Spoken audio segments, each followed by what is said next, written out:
दो स्टूडेंट, एक का नाम रजत, एक का नाम रमेश, दोनों एक बहुत ही महत्वपूर्ण परीक्षा की तैयारी कर रहे हैं। रजत घंटों तक YouTube में अपना टाइम स्पेंड करता है ट्यूटोरियल के बाद ट्यूटोरियल देखते हुए। वहीं दूसरी ओर रमेश चुपचाप अच्छी तरीके से किताब के माध्यम से अपनी तैयारी करता रहता है। परीक्षा के दिन कौन बेहतर कर पाएगा? आपको क्या लगता है? मुझे कमेंट करके जरूर बताएं। हालांकि मैं समझता हूं कि YouTube फास्ट एंड इंफॉर्मेटिव जरूर महसूस करा सकता है, but fundamentals of an elusive भी रहती है। सो आज इस वीडियो में हम लोग इसी को एक्सप्लोर करने की कोशिश करेंगे कि किसी भी एग्जाम की प्रिपरेशन के लिए कौन सा सही तरीका है अपने आप को प्रिपेयर करने के। क्या हमें YouTube में जा करके ट्यूटोरियल के बाद ट्यूटोरियल देख करके अपने आप को प्रिपेयर करने की कोशिश करनी चाहिए, या किसी भी तरह के जो भी ट्रेडिशनल वे ऑफ प्रिपरेशन का किताबों के माध्यम के थ्रू उसको बेस बनाते हुए अपने एग्जाम की तैयारी करने के लिए फोकस करना चाहिए? कौन सा तरीका बेस्ट होती है और किसको आपको चयन करते हुए अपने आप को अपने एग्जाम के लिए प्रिपेयर करने के लिए तैयार करना चाहिए? क्या आप तैयार हो? अगर yes, then let's get started with this intro video.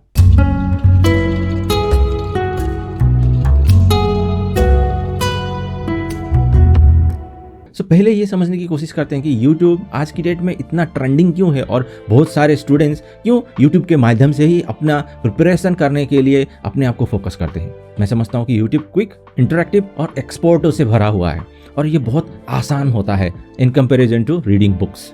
और मैं ये भी समझता हूँ कि YouTube बहुत ही अट्रैक्टिव है क्योंकि ये आपको इन्फॉर्मेशन के साथ साथ एक विजुअल भी प्रोवाइड करता है। जो भी टीचर, जो भी स्पीकर या मेंटर आपको वो सब्जेक्ट के बारे में समझा रहा होता है, वो विजुअल के साथ आपको समझाने की कोशिश करते हैं।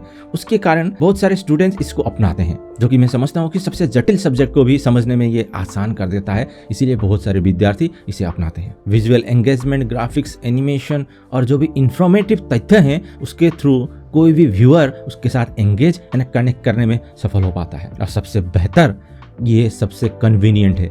आप कहीं भी, कहीं से भी YouTube को एक्सेस कर अपने में तैयारी कर सकते हो। आप अगर ऑन द गो हो, आप कहीं पर ट्रैवल कर रहे हो, तभी आप आपके मोबाइल के माध्यम से आप अपनी स्टडी जारी रख सकते हो। हालांकि इसका दूसरा पहलू भी आपको जानना बहुत ही जरूरी है। YouTube हो सकता है कि बहुत ही महत्वपूर्ण हो और बहुत ही सुविधाजनक हो, लेकिन इसका दूसरा पहलू ये भी है कि ये इन डेप्थ नॉलेज आपको कभी प्रोवाइड नहीं करता है। ये ओवरऑल एक ऊपरी लेयर, ऊपरी सतह तक ही आपको इन्फॉर्मेशन प्रोवाइड करता है। लेकिन हालांकि अगर आप उसके अंदर जाते हुए उसकी डेप्थ को समझना चाहो तो आपको वहां पर निराशा मिलेगी। और YouTube में आप बहुत ही डिस्ट्रैक्ट हो सकते हो। ऑटो प्ले एड्स और ऑटो प्ले कंटेंट जो कि एंडलेस चलती रहती है, उसके थ्रू आपका समय कैसे आप व्यतीत कर रहे हो उसके बारे में आपके पास कोई अंदाजा ही नहीं रहता ना। इसके अलावा भी मैं ये समझता हूँ कि पैसिवली किसी चीज को देखते हुए समझने की कोशिश करने से आप वो इन डेप्थ नॉलेज कभी हासिल ही नहीं कर पाओगे। जब एक किताब को सामने रखते हुए उसकी थियोरेटिकल सारी चीजों को समझते हुए आगे बढ़ने की कोशिश करोगे, तब जाकर के आप उसमें इन डेप्थ नॉलेज को डेवलप कर पाओगे। और मुझे लगता है ये सबसे बड़ी खामी है in comparison with books and YouTube। Now ये समझने की कोशिश करते हैं कि क्यों किताबें अभी भी उतना ही महत्वपूर्ण रखती है जितना कि पहले लगती थी। क्योंकि मैं समझता हूँ कि किताबों के माध्यम से जो भी व्यक्ति अध्ययन करता है वो इन डेप्थ नॉलेज हासिल करने में सफल हो पाता है, जो कि आप किसी भी और तरीके से उसको हासिल ही नहीं कर सकते। हालांकि आपको टेम्पररी कुछ इन्फॉर्मेशन मिल सकती है, लेकिन जो इन डेप्थ नॉलेज की बात आती है तब आप उसको कभी भी आप ऊपर की सतह से हासिल नहीं कर सकते।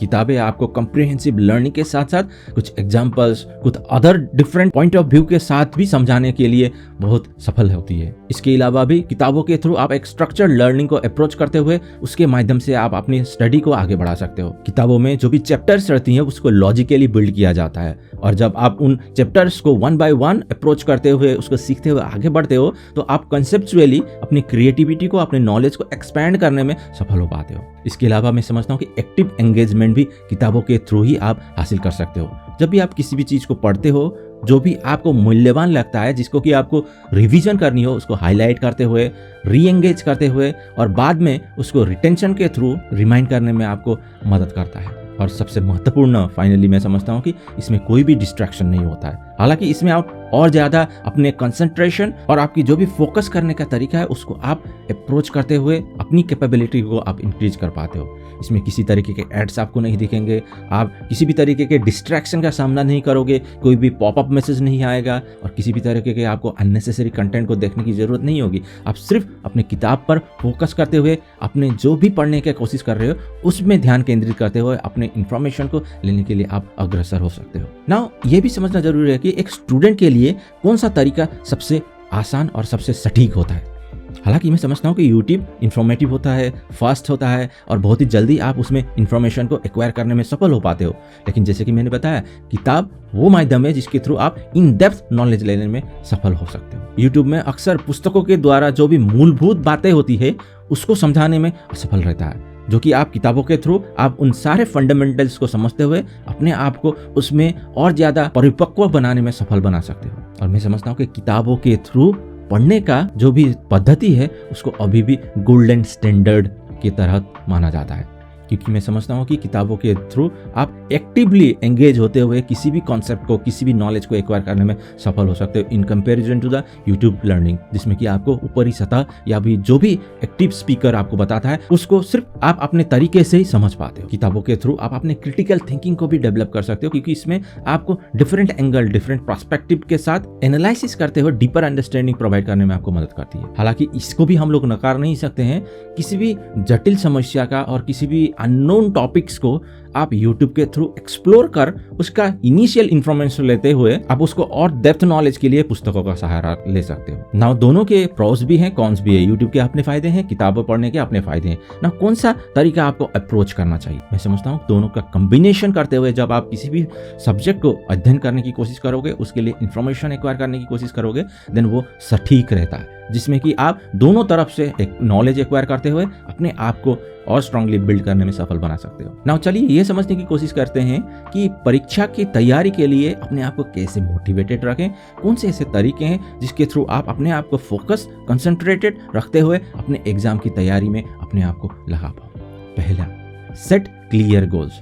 जब आप किसी भी परीक्षा की तैयारी करने बैठते हो या तैयारी करना शुरू करते हो, अपने में ही एक क्लियर गोल को सेट करें कि आप किस लिए उस तैयारी को कर रहे हो और आपका अल्टीमेट गोल क्या है, आप क्या हासिल करना चाहते हो उस परीक्षा के बाद। सिंपली परीक्षा में उत्तीर्ण होते हुए उसमें सफल होना ही सफिशिएंट नहीं होता है। हम लोगों के लिए हर किसी में कोई ना कोई एक कारण जुड़ा रहता है, उस कारण को ढूंढने की कोशिश करें और अपने साथ लिंक करने की कोशिश करें। अपनी तैयारी शुरू करने से पहले अपने आप में ही ये परिभाषित करने की कोशिश करें कि आप उसके बाद क्या हासिल करना चाहते हो, और जो भी चीज़ आप सेट करो उसको छोटे छोटे हिस्सों में डिवाइड करते हुए अपने लिए अचीवेबल और मैनेजेबल गोल्स को सेट करें। And then daily and weekly अपने गोल्स को सेट करते हुए उसको वन बाय वन करते हुए आगे बढ़ने की कोशिश करें। इस अप्रोच के साथ जब आप स्टडी करना शुरू करोगे तो ऑटोमेटिकली आप अपने स्टडी को आगे बढ़ाने में सफल हो पाओगे। नेक्स्ट, अपने जो भी स्टडी करने का तरीका है उसको समझने की कोशिश करें। क्या आप विजुअल लर्नर हो या फिर ऑडियो लर्नर हो? मतलब जब आप पढ़ते हुए सीखने की कोशिश करते हो या फिर विजुअली भी किसी भी चीज़ को देखते हुए उसको अपने में एक्वायर करने के लिए आप सफल रहते पाते हो, उसको समझने की कोशिश करें कि कौन सा तरीका आपके लिए सटीक रहता है, और वो एनालिसिस खुद को आपके साथ खुद करना पड़ेगा। तब जाकर के आप उसको डिफाइन कर पाओगे कि आप किस तरीके से किसी भी नए टॉपिक को आसानी के साथ एक्वायर करने में सफल हो पा रहे हो। किताबों का सहारा लें अगर आप स्ट्रक्चर और जो भी टू द पॉइंट है, डीप एनालिसिस है, उसको आप एक्वायर करना चाहते हो। अगर आप क्विक एंड फास्ट किसी भी इंफॉर्मेशन को लेते हुए उसमें अपना नॉलेज को और अपने स्किल्स को एनहेंस करना चाहते हो तो आप यूट्यूब का भी सहारा लेते हुए वहाँ से अपने स्किल्स को आप डेवलप कर सकते हो। ये कंप्लीटली आपके ऊपर डिपेंड करता है कि आप कौन से तरीके में आप ज़्यादा प्रोडक्टिव और अपने आप में ज़्यादा इंफॉर्मेटिव महसूस कर रहे हो। इसके अलावा भी आपको ये ध्यान भी देना जरूरी है कि दोनों में संतुलन रखते हुए एक बेस्ट प्लान का तैयार करें। ऐसा नहीं कि आप यूट्यूब ही देखे जा रहे हैं दिन भर रात भर और आपने आप में ही ये संतुष्ट कर बैठे हैं कि आप अपने में तैयारी कर रहे हैं, लेकिन जब आप एग्जाम में लिखने जाओ तो आपको जो भी इंफॉर्मेशन आपने सुना है, देखा है, उसको आप वहाँ पर प्रोडक्टिवली आप एक्सप्रेस ही ना कर पाओ। इस तरीके का तैयारी करने से बेहतर है कि आप अपने ट्रेडिशनल वे से जिस तरीके से हम लोग तैयार करते हैं उसी तरीके से करने का कोशिश करें, ना कि अपने आप को डिस्ट्रैक्ट करते हुए अपने आप को ही ये कंसिडरेशन में रखें कि आप अपने में ही तैयारी कर रहे हो। मेरी सलाह में सुबह जब आप फ्रेश रहते हो तब बुक्स का सहारा लें और बुक्स में इन डेप्थ नॉलेज लेते हुए उसमें से नॉलेज एक्वायर करने की कोशिश करें। वहीं शाम के समय या दोपहर के समय जब भी खाना खाने के बाद आपको लगे थोड़ा सा आलस सा आना शुरू करे, तब आप इंफॉर्मेटिव लर्निंग का एक्सपीरियंस कर सकते हो। आप यूट्यूब में जा सकते हो और जो भी आपने पढ़ा हुआ सुबह का सब्जेक्ट है उसको और ज़्यादा जानने के लिए या यूट्यूब में किस तरीके से दिया हुआ है उसको एक्सप्लोर करने के लिए आप यूट्यूब का सहारा लेते हुए वहाँ से थोड़ा सा इन्फॉर्मेशन ले सकते हो। देन ये बहुत ही इंपॉर्टेंट है, eliminate any sort of distraction. पढ़ाई करते समय जब आप अपने आप को फोकस रहोगे तभी जाकर के जो भी पढ़ी हुई इंफॉर्मेशन है उसको आप अपने माइंड में स्ट्रांगली रजिस्टर कर पाओगे। अगर आप डिस्ट्रैक्टिवली आप किताबें तो खोल के बैठे हो लेकिन आपका माइंड कहीं और लगा रहेगा तो अल्टीमेटली आप जो भी चीज़ें पढ़ रहे हो उसको कभी अपने माइंड में रजिस्टर ही नहीं कर पाओगे। इसीलिए जब भी आप यूट्यूब का इस्तेमाल कर रहे हो अपनी नोटिफिकेशंस या फिर जो भी डिस्ट्रैक्टिव वेबसाइट्स हैं या जो भी पॉपअप मैसेज है उन सारी चीज़ों को ब्लॉक करते हुए अपने कंटेंट को कंज्यूम करने की कोशिश करें। उस तरीके से आप अपने आप को भटकने से रोक सकते हो। देन नेक्स्ट, ये बहुत ही इंपॉर्टेंट है, जो भी आपने पढ़ी हुई चीज़ें हैं उसको खुद का टेस्ट करने की कोशिश करें। Active recalling is very crucial when you prepare for anything. जब अपने में ही आपने जो भी पढ़ी हुई चीज़ें हैं उसको रिकॉल करते हुए अपने आप को एनालाइज करना शुरू करोगे कि आपने क्या सीखा, तब जाकर के आप अल्टीमेटली उस चीज़ को एक्वायर करने में अपने आप को सफल बना सकते हो। लेकिन अगर आप रिकॉल या रिवीजन नहीं करोगे तो आप जो भी पढ़ रहे हो उसको आप कैसे जस्टिफाई कर पाओगे कि आपने जो भी पढ़ा वो अपने अंदर एक्वायर कर लिया है। जब आप रिवाइज करना शुरू करोगे देन आपको पता चलेगा कि जो भी चीज़ें आपने पढ़ी या इन्फॉर्मेशन एक्वायर की क्या सही में उसको आप एक्वायर करने में सफल हो पाए या नहीं। Then next, stay consistent. छोटे और लगातार कदमों से ही आप बड़े लक्ष्य को हासिल करने में सफल हो सकते हो। अगर आप ये सोच में बैठे रहो कि मैं जो भी कदम ले रहा हूँ, जो भी स्टेप्स ले रहा हूँ वो कुछ भी मुझे टेंजिबल आउटकम ही नहीं दिखाई दे रहा है, तो अल्टीमेटली आप कभी उस बड़े लक्ष्य को हासिल ही नहीं कर पाओगे। लेकिन जब आप कंसिस्टेंटली छोटे छोटे से स्टेप्स लेते हुए आगे बढ़ना शुरू करोगे, भले ही आपको वहाँ पर कोई भी इंस्टेंट आपको रिजल्ट ना मिले, लेकिन अल्टीमेटली आप एक बड़ा लक्ष्य हासिल करने में सफल हो पाओगे। सो मैं यही सजेस्ट करता हूँ कि किसी भी चीज़ को रट के याद करने की बजाय छोटे छोटे से उसको समझते हुए अपने आप में उस इंफॉर्मेशन को एक्वायर करने की कोशिश करें और अपनी समीक्षा खुद करना शुरू करें with the help of retention. Then next, celebrate milestones as well. जब आप किसी भी चीज़ को हासिल करते हो उसकी खुशी मनाते हुए अपने आप को मोटिवेटेड और प्रोत्साहित रखने के लिए अपने आप को अग्रसर करें। जब आप उस तरीके से अपने आप को मोटिवेटेड रखने में सफल हो पाते हो तो आप फिर से अपने आप को उसी तरीके के काम को करने के लिए आप मोटिवेट करने में सफल हो। तो आज से ही अपने बड़े लक्ष्य को प्राप्त करने के लिए आप जो भी छोटी छोटी सी अचीवमेंट करते हो उसको सेलिब्रेट करते हुए आगे बढ़ने की कोशिश करें। उस तरीके से आप अपने आप को हर समय मोटिवेटेड एंड इंस्पायर्ड रखने में आप अपने आप को सफल बना सकते हो। नाउ मैं समझता हूँ कि आप अगर दोनों को मिक्स करते हुए एक सही अप्रोच बनाओगे तो बहुत ज़्यादा फायदा है। पहला फ़ायदा, आप बेटर रिटेंशन करने में सफल हो पाते हो। सुबह आपने जिस भी चीज़ को पढ़ा उसको अगर आप दोपहर में रिटेंशन के थ्रू, आप यूट्यूब के थ्रू उसको फिर से इन्फॉर्मेशन कलेक्ट करने की कोशिश करोगे तो आप अच्छी तरीके से उसको अपने माइंड में रजिस्टर करने में सफल हो पाओगे। दूसरा, ये आपको बेहतर फोकस करने में मदद कर सकता है। जो भी आपने पढ़ा उसको फिर से अगर आप समझने की कोशिश करोगे तो आप ज़्यादा फोकस करते हुए उसको और इन डेप्थ समझने में सफल हो पाते हो। ये आपके क्रिटिकल थिंकिंग को भी डेवलप करने में बहुत मदद करती है, क्योंकि आप जब इन डेप्थ नॉलेज लेते हुए उसको समझने की और उसको प्रोसेस करते हुए अपने माइंड में रजिस्टर करने की कोशिश करोगे, उसी के थ्रू अगर आप यूट्यूब के सहारे से भी उसका और ज़्यादा डिफरेंट पॉइंट ऑफ व्यू जानने की कोशिश करोगे, देन आप अपने थॉट प्रोसेस को ब्रॉडन करने में सफल हो सकते हो। इसके अलावा भी आप एडेप्टेबल बनने में सफल हो पाते हो। जब भी आप किसी भी चीज़ को समझने की कोशिश करते हो तो उस अप्रोच के साथ अगर आप में कुछ भी कंफ्यूजन है तो आप दूसरे माध्यम के थ्रू उसका समाधान ढूंढने के लिए अपने आप को अग्रसर कर सकते हो। सो फाइनली मैं यही सजेस्ट करता हूँ कि किसी भी तरीके को आप क्यों ना अपनाओ, अपने फोकस को कभी डिस्ट्रैक्ट होने ना दें, अपने फोकस को कभी हटने ना दें और अपने आप को दोनों अप्रोचेस का मिलान करते हुए अपने आप में ही एक बेस्ट तरीका अपनाएं और उसको आगे बढ़ाते हुए अपनी जो भी स्टडी की हुई चीज़ें हैं उसको प्रोसेस कर अपने आप में समझने की कोशिश करें। ध्यान रखें, इफेक्टिव स्टडी का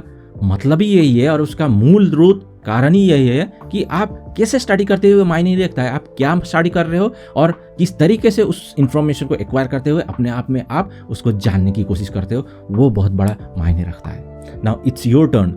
मुझे कमेंट करके बताएं कि गो टू स्टडी मेथड का मतलब क्या है।